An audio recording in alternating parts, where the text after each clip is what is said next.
Bom, já estamos gravando, espero que esteja tudo certinho. Olá a todos, meu nome é Nedir e nós vamos falar hoje sobre funções, falando sobre noções gerais, né, que envolvem a teoria de funções, e os conceitos abordados são conceitos que estão em forma de uma revisão do que vocês vem no ensino médio e acrescentado assim alguns elementos, dada a ênfase em alguns elementos que são importantes para a continuidade dos estudos e ferramentas no cálculo 1, né? Os conceitos que abordaremos na,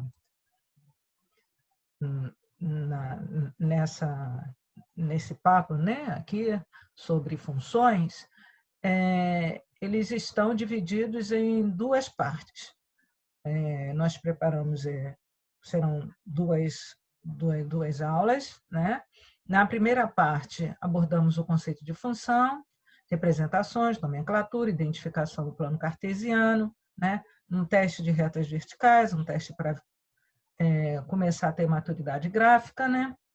E analisar assim, um pouco se é função ou não, determinação do domínio e do conjunto imagem de uma função, pontos e valores importantes, que são os zeros de uma função, pontos de máximo e de mínimo, valores de máximo e de mínimo, e como assim um breve como é que se diz? Uma breve noção de funções definidas a partir de outras funções. A parte 2, nós trabalhamos a parte de composição de funções, né? Funções injetoras, reconhecimento de gráfico, tem também um teste de retas horizontais, funções sobre injetoras e bijetoras, função inversa, construção da inversa de uma função esboço gráfico, funções crescentes e decrescentes, e falamos sobre paridade. Bom, vamos começar então, por questão do nosso tempo, né? Uma função, ela é um caso particular de relação. Então, portanto, antes de começarmos a estudar funções, vamos ver o que são relações, né? Então, dados em conjuntos A e B, uma relação de A em B é uma associação de elementos de A a elementos de B. Essa associação, ela não tem mais nenhuma condição a ser satisfeita, e o fato de ser uma relação de A em B, essa, essa, esse termo de A em B já vai implicar numa determinada ordem que veremos a seguir, tá? Colocamos aqui dois exemplos para vocês. O primeiro exemplo são exemplos simples, né? Um conjunto finito de números com outro conjunto finito de números, o conjunto A, né? Que de onde partem os elementos, né? Que vão se relacionar, o conjunto de partida. O conjunto B é o conjunto de chegada, e observa que nessa relação, por exemplo, do conjunto de partida, o 3 não foi relacionado, né? 1 está relacionado com -1, o 2 está relacionado com dois elementos, e nesse conjunto, nesse exemplo 2, que nós colocamos, o interessante é que todos os elementos do conjunto de partida se associaram ao mesmo elemento do conjunto imagem, né? Essas representações, né, desses conjuntos e usando essas setas, né, são chamadas diagramas, representações de diagrama, por diagrama. O que nós faremos daqui nos próximos slides, né, alguns slides, é falar sobre outras representações de uma relação. Observe que estamos falando apenas de relação, por enquanto, tá? Bom, uma outra representação que se pode fazer de uma relação é explicitando o conjunto de partida, o conjunto de chegada, e pares chamados pares ordenados, formados com a seguinte ordem, né? O primeiro elemento do par, né, pertence ao conjunto de partida e o segundo elemento do par pertence ao conjunto de chegada. Essa representação, ela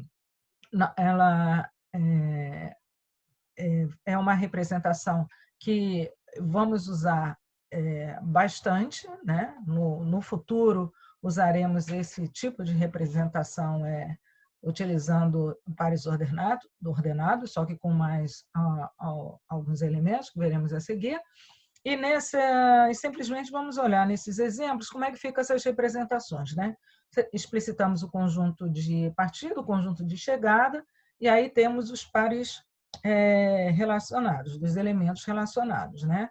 O primeiro elemento do conjunto de partida e o segundo elemento do conjunto de chegada. Nesse conjunto, né, temos aí os conjuntos de partida e o conjunto de chegada, e os pares ordenados, interessante é que a segunda coordenada é constante, né? É o número 1. Bom, uma outra representação também de funções é quando nós conseguimos estabelecer uma regra que pode ser aplicada a todos os elementos do conjunto A para se associar a elementos do conjunto B. Essa regra é denominada lei de formação da relação, né? Vamos ver agora nos nossos dois exemplos se a gente tem ali uma lei de formação. Além disso, como nós vamos trabalhar, né, com funções, com relações em R, né, em geral, essa lei de formação ela pode ser dada por uma sentença matemática. No exemplo 1, né, não nos parece assim a princípio que possamos assim estabelecer aí uma lei de formação, mas se observarmos, o 1 associou-se a menos 1 e o 2 a raiz de 2 e menos raiz de 2. Isso aqui dá uma ideia de que, bom, o que eu estou associando aqui? As duas raízes quadradas de 2, a positiva e a negativa. Bom, volto para o 1. O 1 associa a raiz negativa. A raiz positiva dele não está aqui. O 4 associou a raiz negativa. A raiz positiva dele não está aqui. O 3 não tem raiz de 3 nem menos raiz de 3 aqui. E o 5 associou-se a menos raiz de 5. E não tenho mais raiz de 5 para o 5 se relacionar. Então, podemos estabelecer aqui a seguinte lei de formação. A pertencente a se relaciona com B pertencente a B se B for uma das raízes quadradas de A. E o conjunto de pares ordenado é o conjunto dos pares AB, onde A pertence a A e B pertence a B. Bom, mas raiz quadrada, nós podemos dar essa relação em forma de sentença matemática e damos a condição que B é igual a mais ou menos a raiz de A. É isso que queremos e é isso que eu estava falando antes, em poder escrever a lei de formação em termos de sentença matemática. E aqui no exemplo 2, embora não pareça assim, né? Bom, todos se relacionaram com o 1, mas se olharmos todos os elementos que estão no conjunto de chegada, o 1 ele tem a propriedade de ser o único divisor desses números, né? Porque nenhum outro que está no conjunto de chegada pode ser divisor de elementos do conjunto de partida. Então, a lei de formação associada aqui seria que A pertencente a S se relaciona com B pertencente a T se B for divisor de A. Né? Então, aí temos uma relação bem determinada por essa lei de formação. Bom, é claro que se mudassem os conjuntos já não poderíamos pegar isso, né? Depende, né? Bom, no sistema, uma outra representação é utilizarmos o sistema cartesiano ortogonal de coordenadas. Bom, vocês trabalharam já bastante com isso, né, na escola. O sistema cartesiano ortogonal de coordenadas é um sistema que consiste da representação do produto cartesiano de R por R, que nós denotamos também R ao quadrado e falamos sempre R2, ao invés de falar R ao quadrado. Os elementos são um conjunto dos pares x e y pertencente a R. Bom, aqui está o sistema cartesiano de coordenadas ortogonais representados, então vamos ver aqui o que temos que relembrar, é que são ortogonais. Nesse eixo horizontal representamos sempre o primeiro elemento do par, no eixo vertical o segundo elemento do par, né? Vamos relembrar aqui os quadrantes, primeiro, segundo, terceiro e quarto quadrantes, né? E também que, dado um ponto, encontramos a coordenada desse ponto traçando paralelas. Para encontrar a coordenada de x, a coordenada x do ponto, traçamos paralela ao eixo y, né? E a coordenada é o ponto de encontro dessa reta com o eixo x. E para achar a coordenada y, traçamos paralela ao eixo x e o ponto de encontro dessa reta com o eixo y é a coordenada y do ponto. Então, aqui temos representado R2 e a coordenada do ponto é xy. E aqui vai uma observação, é a seguinte, é que a representação de relações entre conjuntos de R por meio de diagramas não subconjuntos de R, não é eficiente, por exemplo, quando os conjuntos têm um número infinito de elementos, porque não dá para você elencar os elementos para fazer a associação, né? Então, nesses casos, o sistema de coordenadas ele auxilia muito na representação.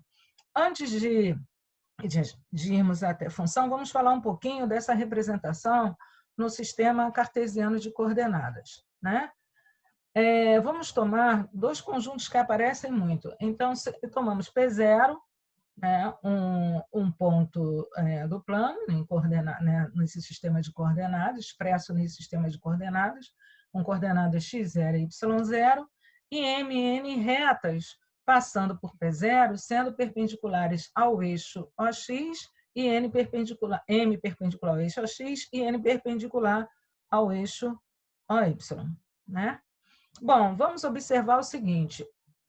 Observemos a reta M. Quando você olha essa reta M, pega um ponto qualquer de M. O que acontece com esse ponto? Esse ponto, ou qualquer outro ponto que peguemos nessa reta, o que tem em comum com o P0? A sua coordenada, a primeira coordenada é x0. E, em relação à segunda coordenada, como a reta é ilimitada, ela vai percorrer todos os reais. Então, esse conjunto de pontos de M, dessa reta, que é um subconjunto de pontos do plano, pode ser descrito como o conjunto de pontos da forma x0, y, onde y pertence a R.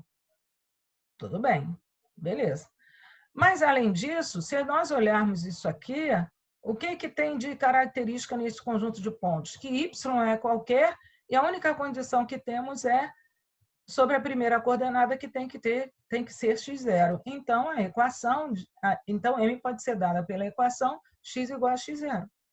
Analogamente, quando pegamos essa reta N, que é paralela ao eixo OX, pegando qualquer outro ponto aqui que eu coloquei de N, o que acontece com esse ponto? A coordenada x dele vai variando, e, no entanto, a coordenada y ela fica constante igual a y0. Da mesma forma, o que vai acontecer?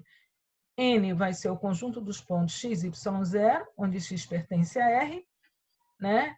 E N vai poder ser dada pela equação, vocês já estão vendo, y igual a y0. Por quê?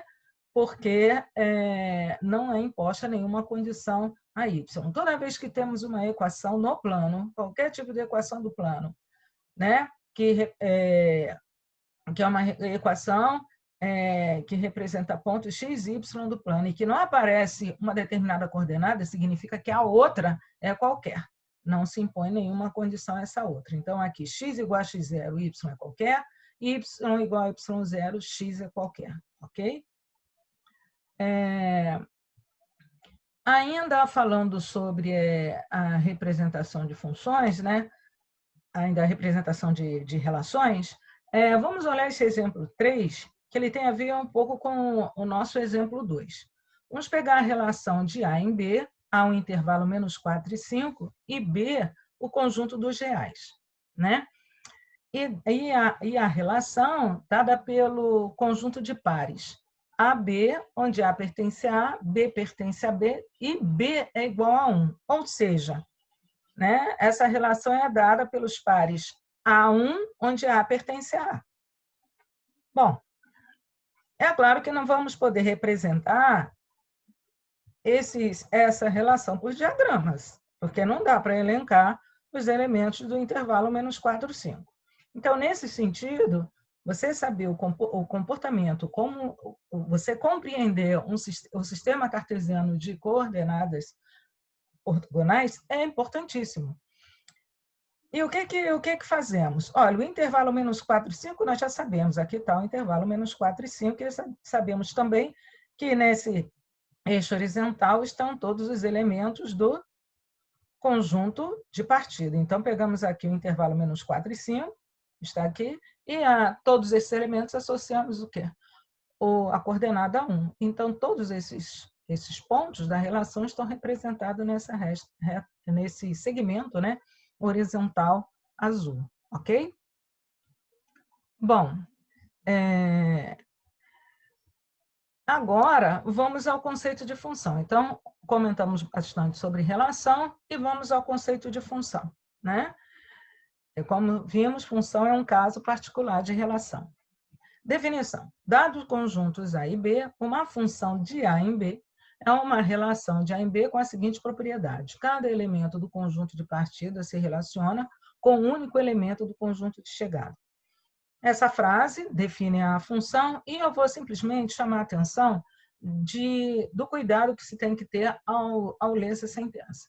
Bom, essa parte da sentença que nos diz que cada elemento do conjunto de partida se relaciona, significa que todos os elementos do conjunto de partida se relacionam. O cada significa todos, né? Cada elemento, então são todos os elementos. Então não sobram elementos do conjunto de partida. Ou seja, no momento em que você tem uma relação, que nessa relação sobra elementos do conjunto de partida, ela não pode ser uma função.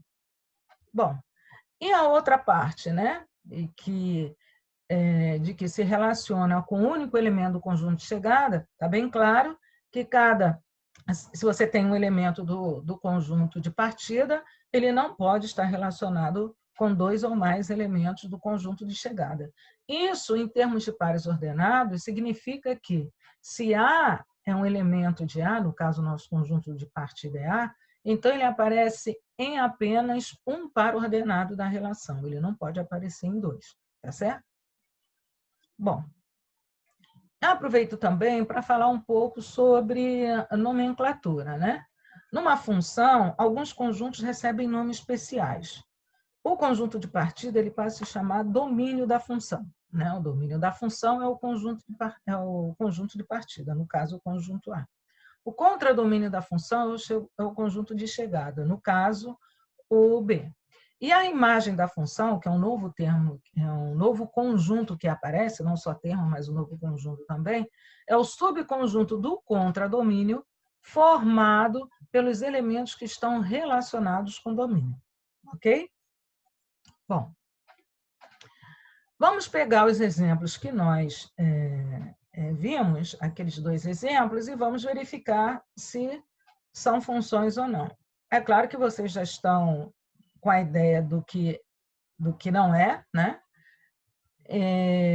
De imediato, mas para dar ênfase à definição de função, vamos pensar em 2 casos, né? 2 condições, 2 passos para ser função. Primeiro, olhamos o conjunto de partidas, se todos os elementos estão relacionados, e depois verificamos se cada elemento do conjunto de partida se relaciona com o único elemento do conjunto de chegada, né? Então, no caso do nosso exemplo 1, né, esse exemplo ele não é um caso de função. Na verdade, ele está ruim mesmo, né? Primeiro que 1 não é satisfeita, todo mundo sobra um elemento, né? O caso de todos estarem relacionados. E 2 também não é satisfeita porque há o elemento 2 que está relacionado com 2 elementos do conjunto de chegada, né? Bom, se olharmos o exemplo 1, o exemplo 2, né? A relação de S em T, 1 é satisfeita, porque não sobra elementos do conjunto de partida, e também se vê claramente que a 2 é satisfeita, né? Cada elemento está relacionado com um elemento do conjunto de chegada. Bom, o que nós temos aqui nessa função? O domínio é o conjunto S, o contradomínio é o conjunto T, e a imagem da função, o conjunto imagem, né? Então, é um conjunto formado pelo número 1. Bom, e nesse caso aqui, uma perguntinha. Essa representação nesse diagrama é uma função? Tá? Então, fica para vocês, eu acho que vocês já sabem bem a resposta, né? Bom, agora, na parte de nomenclatura, vamos continuar, então, com algumas considerações. As funções são, em geral, nomeadas por letras, minúsculas ou maiúsculas. Os elementos do domínio da imagem são chamados variáveis. A variável do domínio é chamada independente. A variável da imagem é chamada variável independente, né? Bom, vamos trabalhar com funções de uma variável real, ou seja, funções cujo domínio e imagem são subconjuntos de R. Nós costumamos chamar essas funções de funções reais, né? A lei de formação de uma função real é dada, em geral, por uma sentença matemática, como eu já comecei a falar com vocês já em relação, né? Se temos f, né? Seja f uma função real com domínio D, costumamos dar a notação DOM, DOM de f, né? Para não ficar escrevendo o tempo todo domínio de f, domínio de f. E se x representa a variável independente y a variável dependente, denotamos f de x, lemos f de x, né? É f com x entre parênteses, é como se fosse f aplicado em x, mas lemos f de x. A lei de formação, e também escrevemos, por vezes, y igual a f de x. Essa representação y igual a f de x é para colocar que o segundo elemento do par é uma função de x, certo? Pode ser um g de x, h de x, né? Bom, exemplo. A relação, vamos ver um exemplo aqui, o exemplo 4.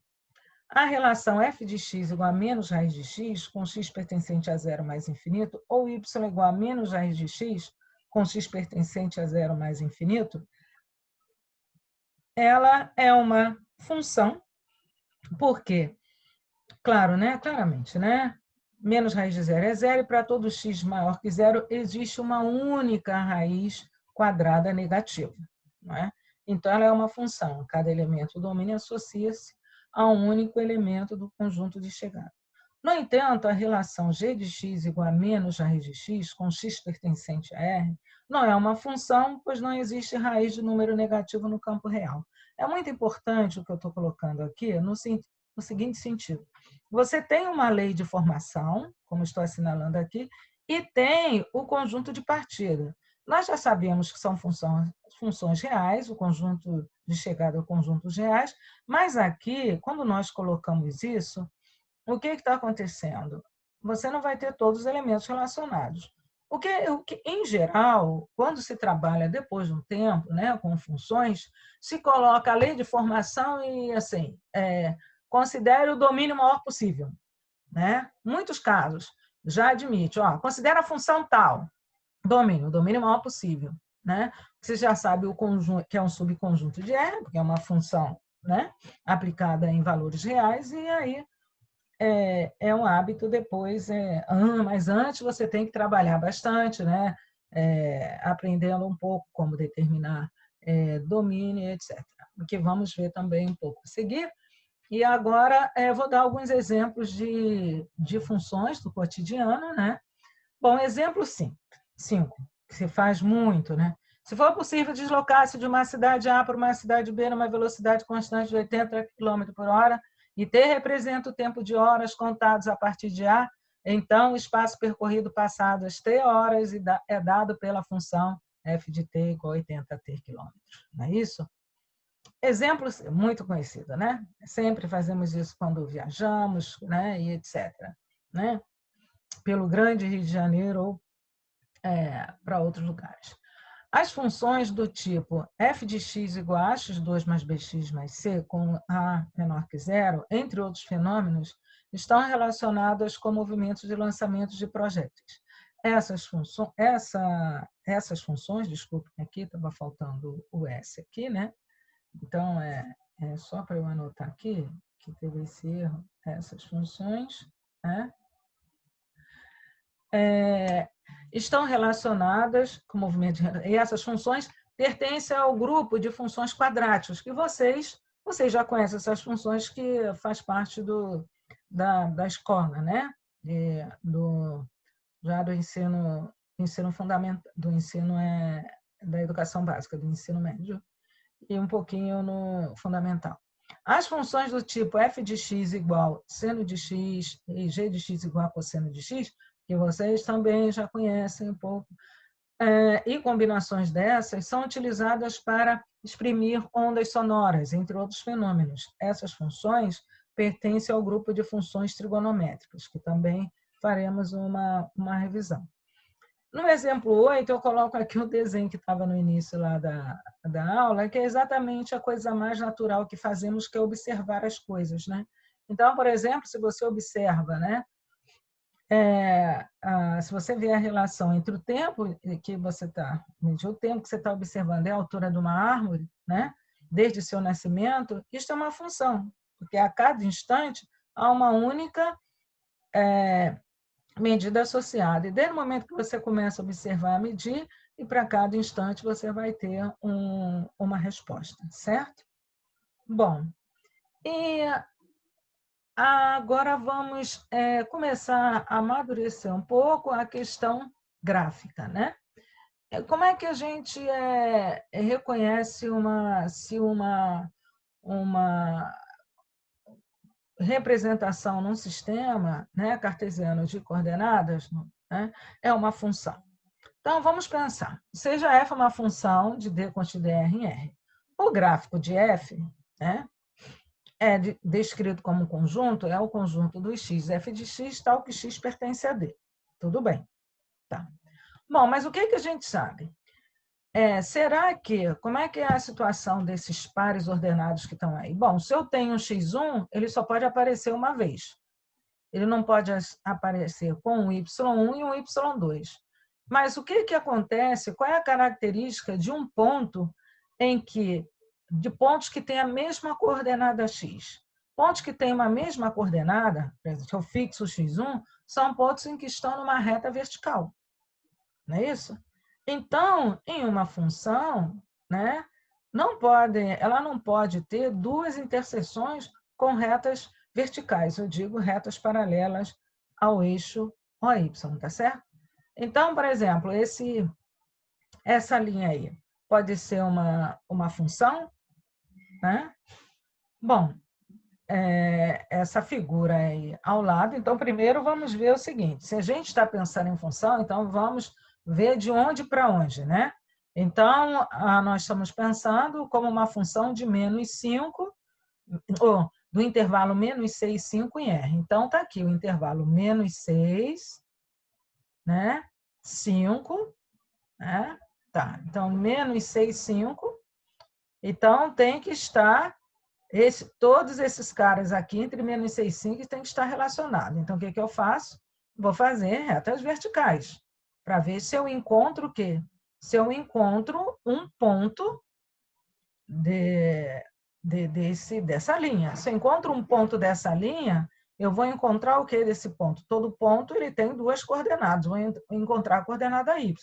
E a coordenada y vai ser a coordenada do conjunto de chegada. Então, o que fazemos?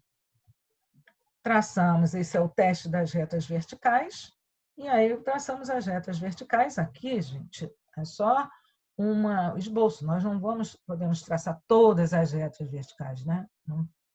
Conjunto de pontos, não podemos fazer isso. Aqui é para você ter uma ideia gráfica da coisa que está acontecendo. No cálculo, o que nós fazemos? Nós, com elementos e argumentos algébricos, nós verificamos se uma determinada relação é uma função ou não, e aqui nós vamos fazer isso também com funções mais simples, né? Então, aqui nós temos essas retas verticais, né? E essa figura, a figura 6 do slide anterior, né? Está repetida aí na figura 7, com essas linhas verticais, é o gráfico de uma função de do intervalo menos 6, 5 em R, né? Por outro lado, se pegamos essa linha, essa representação aqui do lado, vemos que se traçarmos várias retas verticais aqui, elas vão cortar a reta a curva em 2 pontos, não é isso? E basta nós pegarmos uma aqui, pegamos um ponto x1, traçamos essa reta e encontramos y1 e y2 associado. Então, basta que fure em 1 para que ela não seja função. É isso? Tá? Temos aí a reta vertical. Ok? Bom, continuando ainda, né? Vamos sobre esses conjuntos, né? Verificar se a função, domínio, imagem. Um problema que eu já tinha começado a comentar com vocês antes é a determinação do maior domínio possível de uma função, né? O problema consiste em, a partir do conhecimento da lei de formação para uma função, determinar o maior subconjunto de R no qual a lei pode ser aplicada, né? Então, vamos ver alguns exemplos para entender bem isso. Vamos pegar 3 exemplos aqui, né? Então, determinemos o maior domínio possível das funções a f de x igual a raiz quarta de x, g de x igual a x ao cubo menos x ao quadrado mais 1, h de x igual a x sobre x2 menos 4. Bom, o que vemos aqui? F de x é a raiz quarta de x, né? Observa bem, para eu saber. O que é a raiz quarta? Né? A raiz quarta tem que ser um número que é elevado à quarta potência de x, né? Claro, né? É o princípio de raiz, né? A raiz quarta. Bom, mas qualquer número elevado à quarta, a quarta potência, ele é positivo, portanto, número real, né? E, portanto, o que acontece aí? Você tem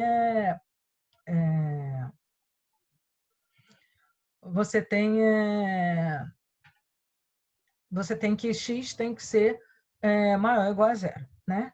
No caso de g de x, você está pegando o número real elevado ao cubo, subtraindo de 5 vezes o número real elevado ao quadrado mais 1. Bom, qualquer número real você pode fazer essas operações. Tome cuidado, se aqui o expoente fosse menos 3, nós teríamos aqui, ao invés, isso aqui significaria 1 sobre x ao cubo. Então, nesse caso, x igual a zero não poderia ser considerado nesse domínio, porque não existe divisão por zero, ok? E h de x, nós temos o quociente, né, de x por x2 menos 4. Como não podemos dividir por zero, temos que extrair do domínio os valores reais que anulam o denominador. Então, temos aí as nossas respostas, né? Como não existe, letra A, como não existe raiz quarta de um número real negativo, o domínio de f, primeiro estamos introduzindo aqui, né? Dom F. Ah, não, Dom F eu já tinha introduzido, falta IMF depois.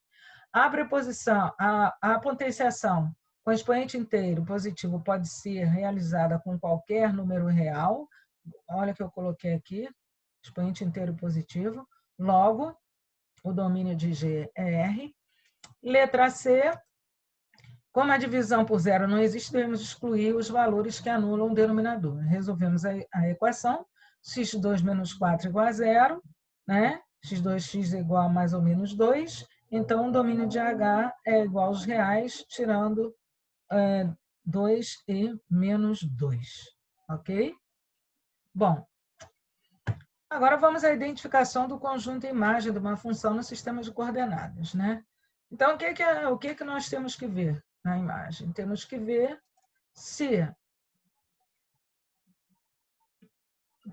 temos que saber quando é que um elemento da imagem está relacionado, né? Da imagem, não, do contradomínio está relacionado com um elemento domínio, ou seja, quando é que ele está na imagem, não é isso? Para saber isso, nós temos que fazer o quê? Um processo de busca. Como é que nós buscamos elementos do domínio? Ué, podemos fazer o seguinte, olha, você pega aqui o eixo do Y, começa a traçar uma reta vertical, reta horizontal. Se ela não encontrou o gráfico da função, o que significa? Né? Significa que ninguém está relacionado. Né? Que esse cara não está relacionado. Né? Ninguém do domínio está relacionado com esse ponto aqui escolhido. Nesse exemplo, nessa figura, a gente tem o gráfico de uma função do intervalo menos 5, 4 em R. E, na verdade, quando nós começamos a traçar essas retas horizontais, né, essas retas horizontais nos auxiliam no momento em que eu escolho o ponto e ele corta o gráfico da função, eu estou dizendo que esse ponto é a imagem de alguém. Então, para eu enxergar a imagem, né, quando eu tenho um gráfico, eu tenho que pensar no meu imaginário traçando essas retas horizontais. Assim. Essa função f, então traçando essas retas horizontais. E eu corto. E eu vou vendo as retas horizontais que cortam, essa aqui não corta. Né? Trouxe essa aqui não corta.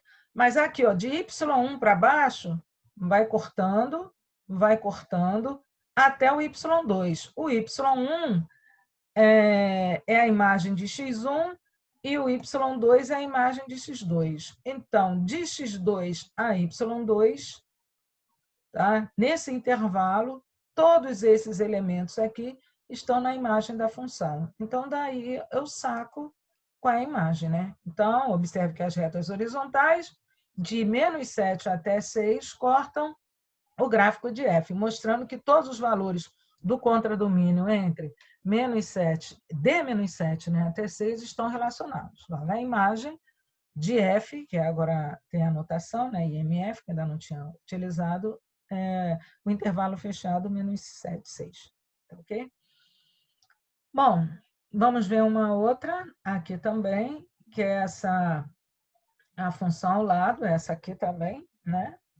Essa aqui, ela tem uma diferença que na outra função, as retas horizontais cortavam apenas uma vez, né?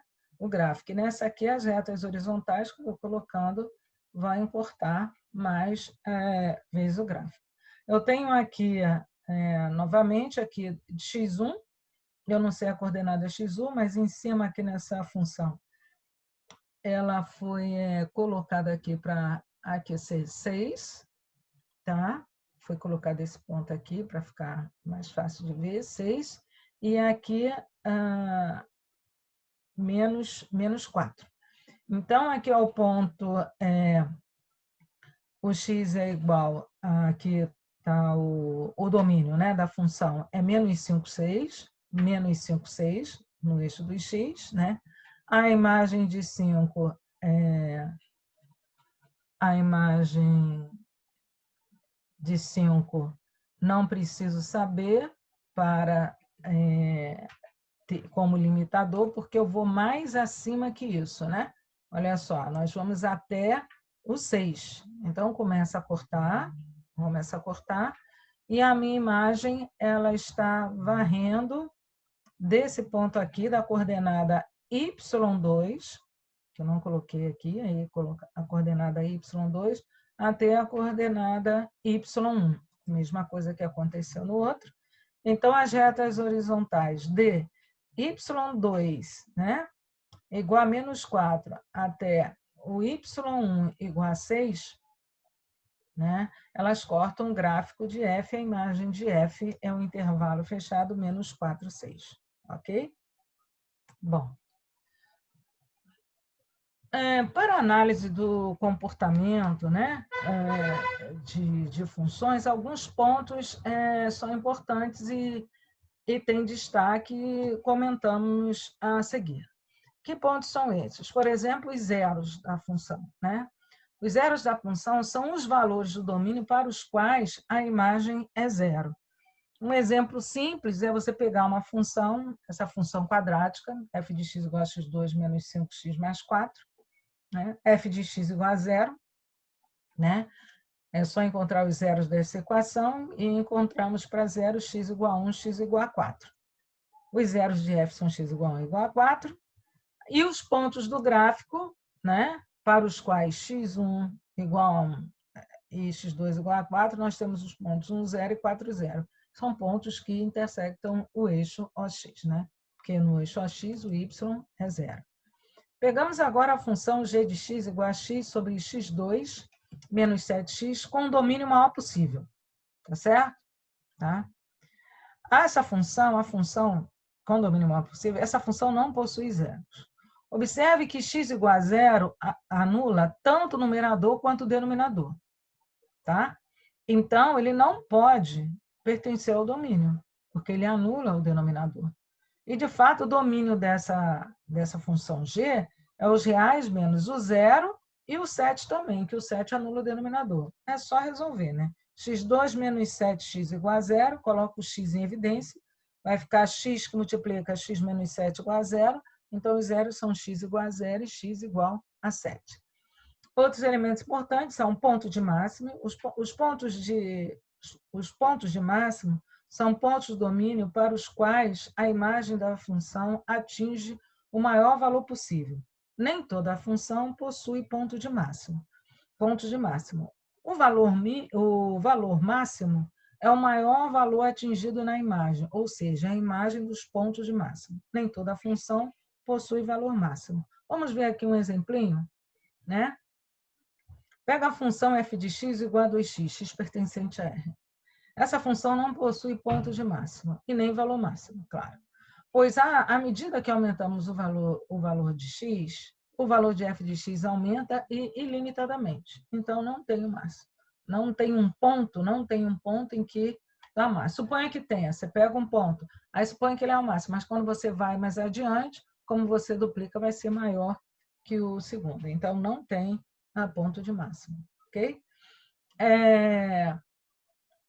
A função g de x igual a menos x2 mais 1, com x pertencente a R, atinge o valor máximo na imagem para x igual a zero. Isso não é difícil ver, por quê? Porque g de x é menos x2 mais 1. Olha, aqui menos x2 é sempre, exceto no caso de x igual a zero, isso aqui vai ser sempre negativo.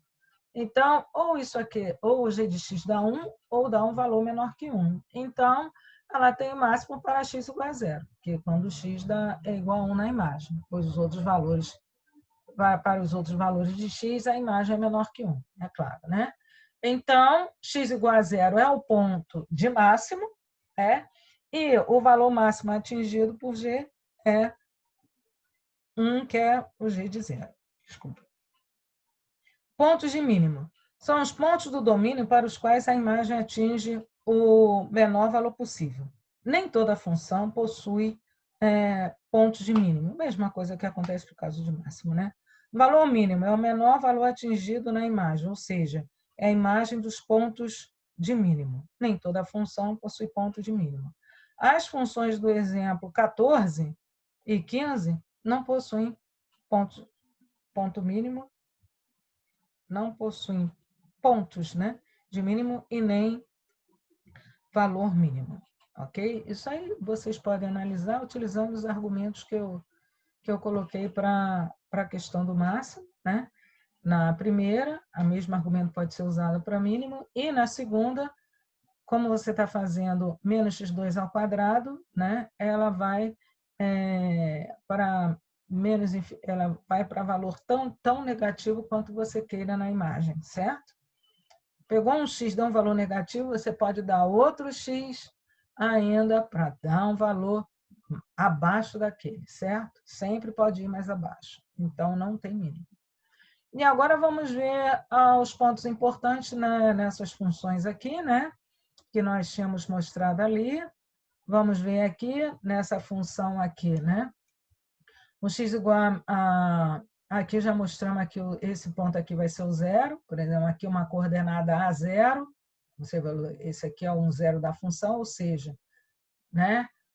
Isso aqui está dizendo que se eu tenho uma equação que dá o conjunto desse ponto, uma lei de formação, essa lei de formação vai se anular no valor para x igual a o y vai dar zero. É isso que isso está dizendo graficamente, ok? Bom, menos 5 é o ponto de máximo, né? Aqui, x1 igual a menos 5. É um ponto para o qual a gente vai obter o valor máximo, que é 6. 4, que é o x2, é o ponto de mínimo, porque para ele nós vamos obter o valor mínimo de f, que é menos 7. Bom, em alguns livros é citado o ponto de máximo e ponto de mínimo em relação ao gráfico. Nós estamos utilizando o termo ponto de máximo e ponto mínimo em relação ao valor do domínio, né? Mas, em função do que pode ser encontrado na literatura, então, eu coloquei o ponto de máximo do gráfico, no caso, quer dizer, eu estou olhando na figura, é esse ponto, menos 5, 6, e o ponto de máximo do gráfico é 4 menos 7, que é esse aqui. Já nessa função, né, o que nós vemos aqui? 3 zeros, né? Corta 3, o corto eixo em 3 pontos. Então, se tivermos uma equação que essa curva representa, né, com essa restrição aqui, desse domínio aqui, é esse conjunto aqui, então, esses 3 pontos aqui serão os zeros da equação. É isso que o gráfico está nos dizendo. X1, que nós temos aqui, é um ponto do gráfico que é um ponto de máximo. O máximo é a imagem dele, y1, que é 6. X2 igual a 6 é um ponto de mínimo, né? E menos 4 é o valor mínimo, que é a imagem desse ponto. O ponto de máximo no gráfico é x1, 6, e o ponto de mínimo no gráfico é 6 menos 4. Essa função poderia subir, descer e atingir aqui também o menos 4. Então, nós teríamos aqui 2 pontos, né? Se ela descesse aqui, viesse até aqui, subindo. Então, nós teríamos 2 pontos de mínimo, por exemplo, né? Ok? Isso né? Ok? Por isso que a gente fala pontos mínimos. Agora, valor máximo, valor mínimo é único. Esses máximos e mínimos, depois, eles têm uma caracterização. Tem máximo e mínimo local, máximo e mínimo global. Então, nós vamos absoluto, né? Isso vocês verão no futuro, né? Bom, vamos falar um pouco de... Esse já apareceu ali o final da nossa primeira parte, né, gente? Era para eu colocar depois, mas tudo bem, é porque eu tinha que ter uma referência, né? Então, vamos falar de funções reais definidas a partir de outras, né? Isso aí vai aparecer muito na literatura. Consideremos f e g funções reais com o mesmo domínio D, né? Definimos a função soma de f e g, né, que é a função representada por f mais g. Lembra que f e g são letras apenas que estão representando, né, uma correspondência, né, uma lei de formação. Então, isso é uma representação, tá? Se eu não soma, isso aqui não é número para você somar, isso é uma representação. Então, é assim definida, né? Aí sim, essa representação f mais g, quando eu aplico no x, é f de x mais g de x para todo x pertencente a D. Portanto, você vai aplicar as duas no mesmo elemento. Então, é muito importante o quê? Que a condição para essas funções seja ter o mesmo domínio. E por aí vai. Definimos a função diferença, f menos g, que é a função representada por f menos g e assim definida. F menos g representado por f menos g aplicado em x, f de x menos g de x para todo x pertencente a t. Definimos a função produto, que é a função fg, tá certo? É uma justaposição de fg, tá? Uma colocada ao lado da outra, mas que o produto se dá quando aplicamos a um elemento x, isso aí é f de x vezes g de x, tá? Para todo x pertencente a D. E, além disso, se a sua função g, né, satisfaz g de x diferente de zero para todo x em D, definimos a função quociente de f por g, representada por f sobre g, e assim definida, f sobre g de x é igual a f de x sobre g de x para todo x pertencente a D. Certo? Então, gente, nós encerramos por aqui. Eu já tinha tentado fazer essa aula, as duas juntas, ficou muito, muito longa, né? Então, a gente viu o tempo e ia ficar poder ficar muito maçante para vocês. Então, nós vamos encerrar por aqui essa aula e vocês vejam, então, a parte 2, tá? Que também vai estar disponível para vocês, tá bom? Eu vou agora encerrar a sessão, vou ver como é que eu encerro aqui essa sessão. Tchauzinho para vocês, tudo de bom, cuidem-se, né?